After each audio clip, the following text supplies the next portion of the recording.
Hey guys, how are you all doing? I'm back with another video. Today I want to talk about some important concepts for acceptance by quoting Albert Ellis from The Myth of Self-Esteem, which is a book on the recommended reading list that we have. So at times I think when we start to go into acceptance, we find it difficult to really grasp the concept. But I think this book does a great job of setting up the concept step by step, of explaining where you can start from and how you build up to like the larger concept of acceptance. And so before I move forward, please subscribe to our channel.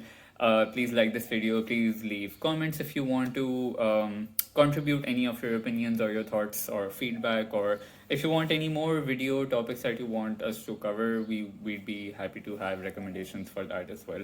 Yeah, let me know what you think of it. So I've listed down 5 quotes from this book because I mean there are several passages that I have marked, but obviously I can't go through all of them really. So I've just marked some important ones. So the first one is from um, just the intro, in fact. So I think where he says that you evaluate the efficacy of your thoughts, feelings, and actions, but you don't rate or measure your total self or efficacy. And I think this is something that for me, when I read this was both a revolutionary idea for me, but also it made me think, why did I not think of that? Like, how is this something that did not occur to me before? Because it makes absolute total sense. Because he also explains it. He says, in fact, you cannot measure your total self or efficacy because you are a changeable individual. You are not static. You grow, develop, progress, and retrogress. Why? Well, because you do. And yeah, I mean, human beings are that way. I think we sometimes view ourselves so permanently, even when we define the idea of, oh, this is who I am.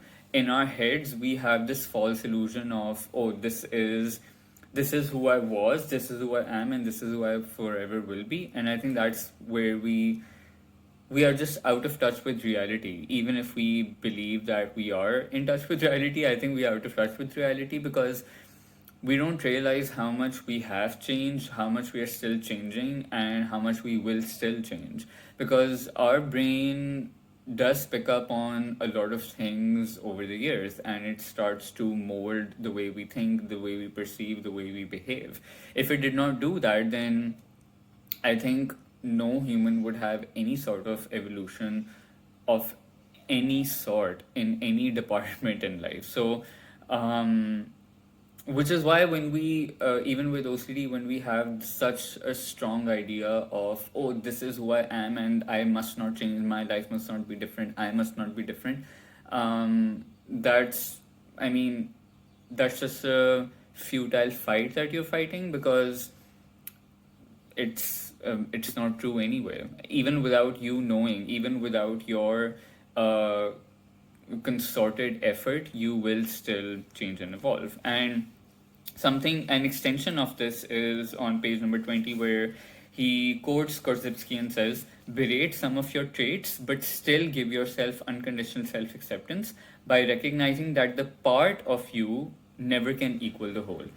And again, that is just, I mean, so logical, because if I were to define myself by one single action that I've done, that means that I can also then define myself by all other actions singularly that I have done. And therefore, if all these definitions then are true and applicable, then that means that I am a sum of all these definitions, which means that I am not one definition, I am several of these definitions, because I'm made up of all of them. Because we are all made up of a million thoughts, actions, feelings that we've done, whether they are good, bad, or indifferent. And I think another explanation of this is, so I mean, your thought would be, oh, but what if I murder someone? What if I kill someone? I mean, people with harm OCD think that, how can I ever accept that? That's not just being mean to someone, that's taking a life. And that's what he also he mentions that. He says that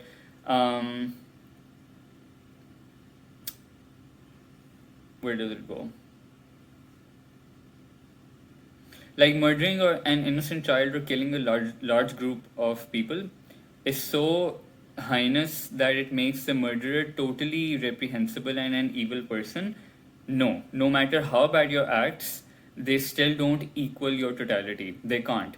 Even if you only committed murders, you as a human could change and not murder again. This won't do your victims much good, but it will preserve your humanity.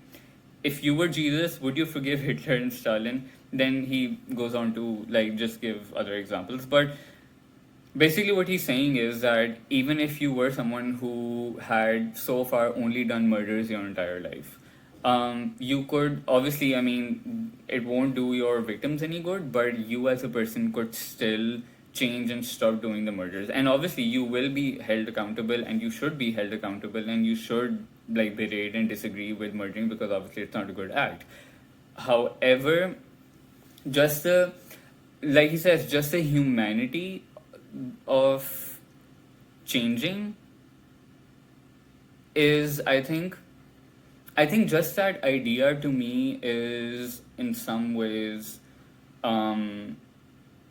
just goes hand in hand with acceptance, in the sense that I'm not going to like myself for doing whatever bad I've done, of course, and people are not going to like me. I'm not going to justify my actions. Nobody should. I won't do that. But this is something, just the idea that in my daily life, whatever I am berating myself for, whatever I am being hard on myself for, the fact that I can change, and from this moment onwards, I can, even if I'm in jail, I can live a life that in myself I know that I have reformed, and live it to the values that I think represent me better from here on out. I don't have to. I don't have to constantly do the bad acts that I've done, and I think that in itself is something for me that brings me some kind of peace and contentment, because with all my OCD fears, whether I have done something bad, I am doing something bad, or I will do something bad, the fact that I can stop, and the fact that I can start to change and evolve, is something that I think helps me helps me know that there is acceptance of life and myself out there, that I can work on. This one quote has taken, like, I don't know, nearly 10 minutes, but the second one is on page number 31, I believe. Yeah, so hey, this is chapter 3, Albert Ellis and Unconditional Self Acceptance, where he talks about his relationship with his wife, where he says that he had this epiphany that he did not need her love to have self worth. He wanted it and he desired it, and he will not stop wanting it. But he does not intrinsically, inherently need it to have a worthy life or have self worth in himself. And I think, again, that's something that, I mean, all these concepts are interlinked in that sense, that even if we were to um, have all these like bad opinions about ourselves and all the actions that we've done, and we think that we are a terrible human being, that still does not take away from the value that we have as human beings, because we have value just because we exist, just because we are alive and we are human beings. We occupy space on this earth. That gives us some kind of value, and therefore, like, what no matter what we have done or not done, because we're still alive and over here we are present, we have value, and therefore we can work on that value, we can define that value according to how we want to, we can change that value, and we can build on that. We can build on what value are we contributing to our environment, to our own life, to other people's lives, like on this earth as a larger concept. Um, and we do not need these. Again, we want them, and it's okay to want them. There's no harm, there's no sin in wanting them, but there's no foundational need for it, because whether we have that approval from people or love and validation from people or not, it does not change the fact that, again, that we're still alive and human. And therefore our unconditional self acceptance is to accept yourself without those conditions. That if somebody doesn't love us, yes, I mean, of course, that's sad. I mean, I wouldn't like if my parents did not love me, or if my romantic partner did not love me.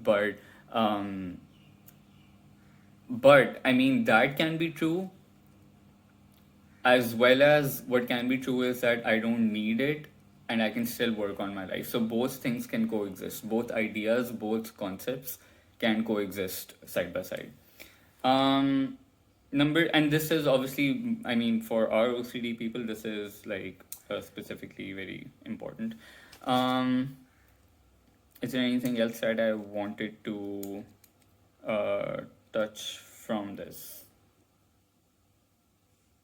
No, not really. Okay, number 3 is, this is on page number, I believe, 35. Oh, so this is from chapter 4, which is like one of the central chapters of this book. It's called Psychotherapy and the Value of a Human Being. Sorry, I've put all these pens in here and I'm just taking out one by one. I didn't have any like bookmarks to use. So yeah, so over here he talks about the difference between self-esteem and self-acceptance. This is a chapter he goes like into great detail on that.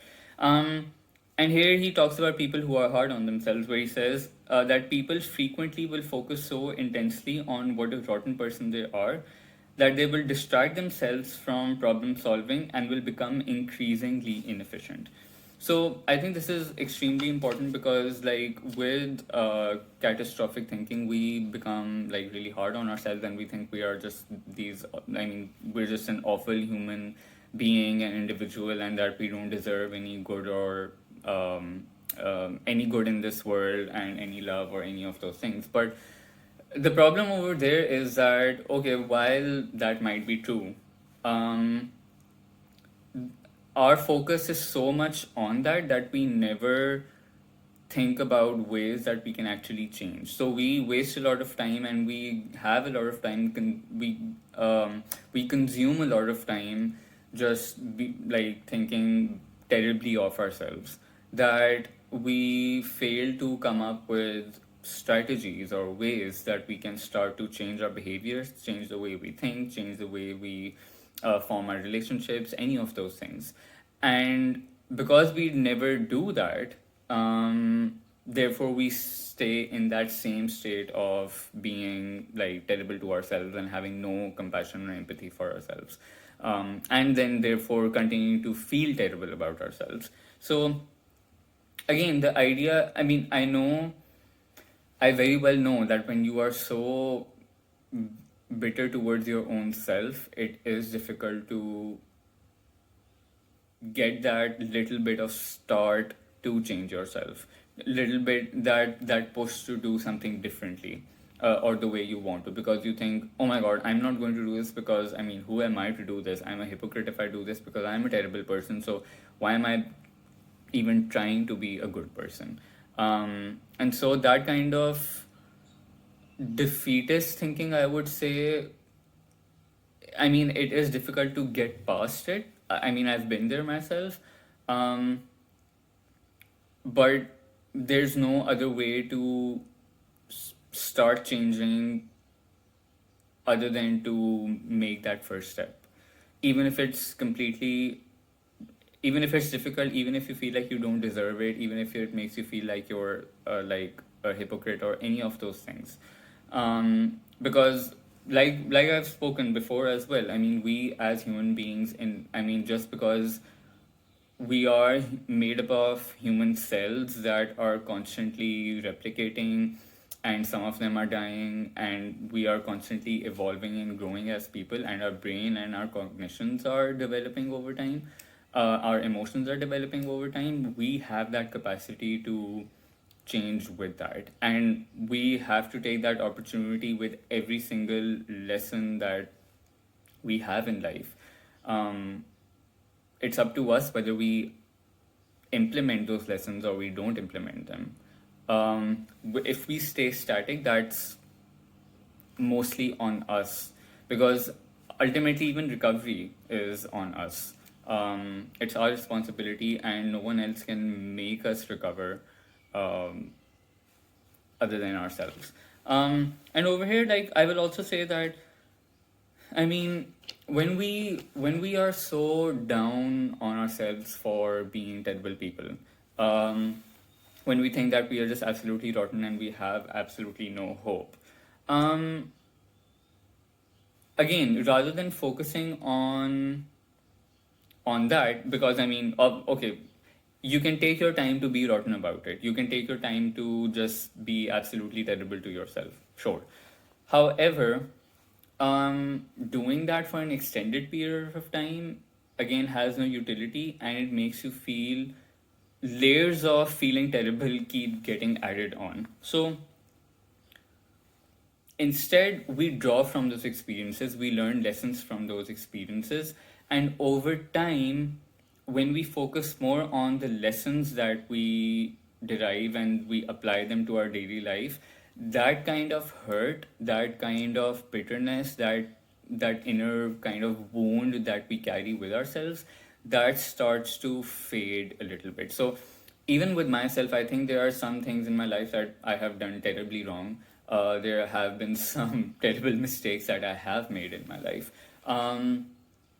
But what I have done is that, and obviously when I think about them, I don't feel great. I don't need to feel great when I think about them. I But what I do is that I have obviously learned a lot from them, and I apply those lessons to my daily life and my daily interactions with other people. So if I, for example, in the past there have been instances where I have really hurt someone by saying something or behaving a certain way, I realize that that's not like a good way to be with people. So I now do things according to what I learned from that experience. And so obviously, I've not forgotten, because something has happened in my life, it's in my memory, so I cannot forget things that have happened. But what I have done is that I have um, gathered wisdom from them, and I continue to gather wisdom from more and more experiences in my life, to just make my life better, to make myself better, to make my relationships better. And by doing that, I think the amount of regret that you carry initially, that starts to get minimized, and that starts to diminish, because you understand that even your mistakes have utility. You understand that even your bad moments have utility, and they have some use for your life, for your perspectives, for your behaviors, for your emotions. Um, and and therefore the gravity of that rottenness um, starts to get smaller. And that's the important thing here, where we really should um, focus more on what we can learn from those things, rather than or from our past, rather than, oh my god, what a bad little um, black star it is on our reputation. So, because that, I mean, again, that's not useful. I've dropped my pen. Number 4 is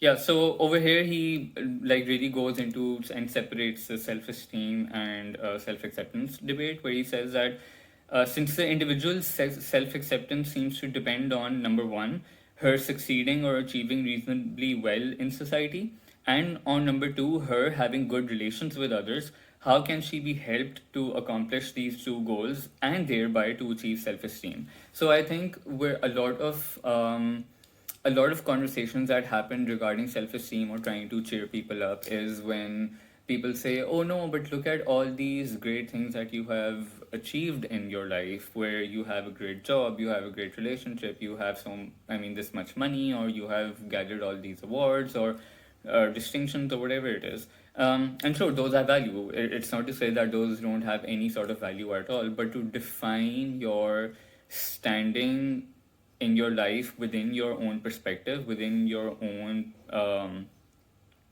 how you entirely view yourself in your own reality, that becomes, for again chronic anxiety sufferers especially, it becomes very almost debilitating, because at times, because you are there are a lot of people who may not have as many achievements, for example.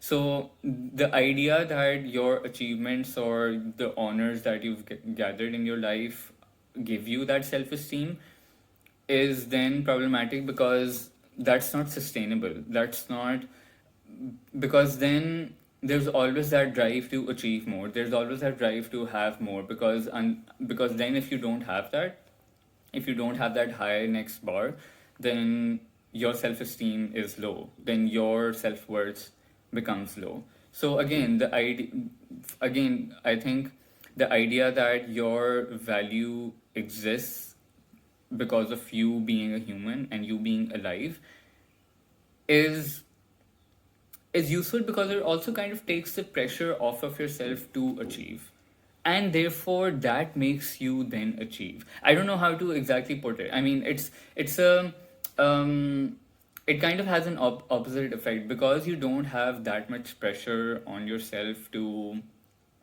achieve. It somehow clears up space in your mind and your brain to then actually be creative and productive. Otherwise, that stress and anxiety can really uh, like affect your even ability to start to move forward, even though you still can, but it becomes more of a barrier to move forward. So just recognizing the value of yourself as a human being, as a changeable human being who can change, evolve, grow, and build on your life. I think that singular idea can add so much to your ability to have a rational approach to actually succeed in life and do things according to the goals that you have defined for yourself, whether it's in terms of your values or like job goals or career goals or whatever it is. um, and the last one I want to touch upon is uh, so he quotes Hartman. I don't know who that is, but um, I mean, I'm guessing he is some psychologist or something. I mean, he has mentioned who he is. I've just forgotten who he is, because I mean I haven't. Yeah, Robert S. Hartman. I have. He's a philosopher. Okay, he's a philosopher. I mean, I read this some while ago. I haven't revised this book in a while, so I've obviously, and there's so many names mentioned that I kind of forget it. Anyway, so he has quoted him saying that a person's arrival in the world is a cosmic event because of the unlimited possibilities of the human person. Consequently, if the world has any value, the person and his existence should have as much or more value. So, again, because the existence of us as a human being, the fact that, I mean, our parents could have been like married or been with any other person in their environment. I mean, the odds of them being together and us existing in the way that we do is just, I mean, it does feel like a cosmic event in that sense. We are probably just like a fraction of a second away from not existing that way. It Anything could have happened, anything could have gone in any way. Even if our parents were married, there's still no guarantee that we would exist, because people have so many problems reproducing. But that's a separate topic. But what I'm trying to say is that, I mean, the fact that we exist, the fact that we're here, is in itself so it is a unique moment in time. Every human's existence is a unique moment in time. Um, so the the odds of things happening this way and the odds of us existing in this unique format, that in itself has value to the universe. That in itself is noteworthy in the span of this entire universe. And therefore, we have value, no matter whatever we've done in the past, no matter how bad we've been to others, to ourselves. Um, it does not take away from the value that we have. And like I said, it's up to us to build on that value, change the definition and meaning of that value, create that meaning for ourselves, um, evolve, grow, shed whatever we want to shed, and be the people that we want to be, based on the values that we hold, based on even the values that society has, because a lot of our obviously values are derived from society as well. Um, so yeah, I hope just this is more of a philosophical video in that sense, I would say. So I think I hope diving into some of these important quotes from the book have helped you just maybe give some other kind of angle to your understanding of acceptance. And yeah, let me know if you enjoyed this. I can do more of these videos as well by quoting from more of this book, or from other books on the reading list, or from any other book that I've read in my life that has been helpful for me. So yeah, let me know what you think, and I will see you guys with another video. I will cross these notes out because I have done this video, and I'll see you guys soon. Take care of yourself. Hope you had a great weekend. Bye bye.